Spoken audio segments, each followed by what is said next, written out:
আপনার মোবাইলে fast charging support করে না।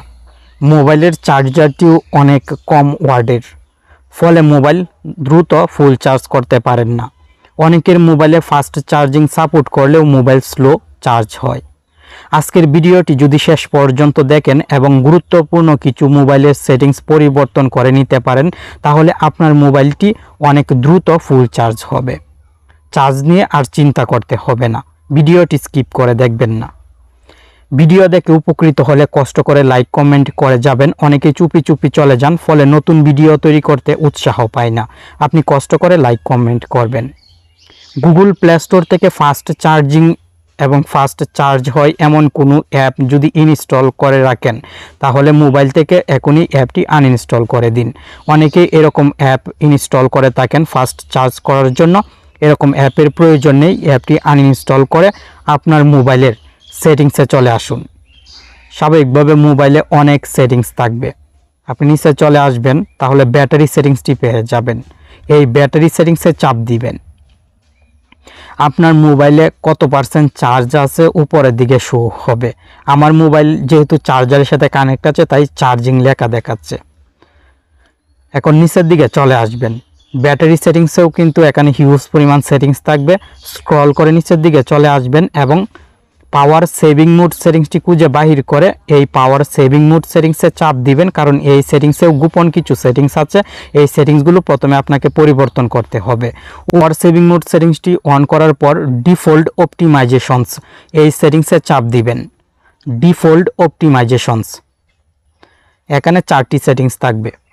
চেঞ্জ ও টু স্ক্রিন অফ সেটিংসটি প্রথমে অফ করে দিবেন, আর বাকি 3টি সেটিংস অন থাকবে। এই 3টি সেটিংস পরিবর্তন করতে হবে না।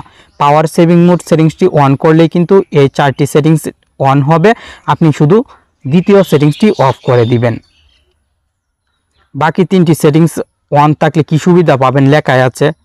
Disable background sync, low the screen refresh rate, এগুলো কাস্টমাইজ হয়ে মোবাইলের ব্যাটারি ফুল চার্জ হতে সাহায্য করবে। এখন আপনি সম্পূর্ণ ব্যাকে চলে আসবেন।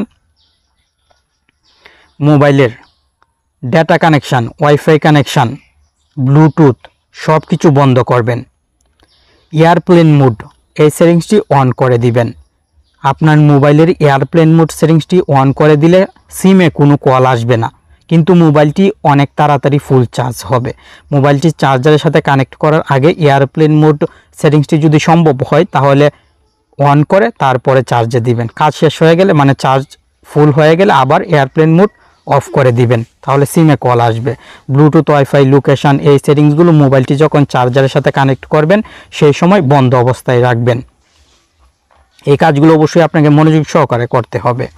আর আপনার মোবাইল যে চার্জার দিয়ে চার্জ করছেন, এই চার্জারের কেবলটি যদি আপনার মোবাইলের সাথে দেওয়া থাকে, মোবাইল কেনার সময় পেয়ে থাকেন, তাহলে আর পরিবর্তন করতে হবে না। আর নর্মাল কোনো চার্জারের কেবল অথবা চার্জার অ্যাডাপ্টার ব্যবহার করলে এগুলো চেঞ্জ করে আপনার মোবাইলের ব্র্যান্ডের সাথে মিল রেখে কিনে নেবেন। মোবাইলের কেবলটি একটু পরিষ্কার করে নেবেন ব্রাশ দিয়ে, শুকনো ব্রাশ দিয়ে পরিষ্কার করবেন।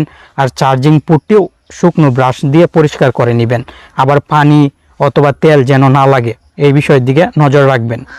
এই কাজগুলো করে আপনার মোবাইল যদি চার্জারের সাথে কানেক্ট করেন, তাহলে দেখবেন মোবাইলের ব্যাটারি অনেক তাড়াতাড়ি ফুল চার্জ হয়ে যাচ্ছে। চার্জ নিয়ে আপনাকে আর চিন্তা করতে হবে না।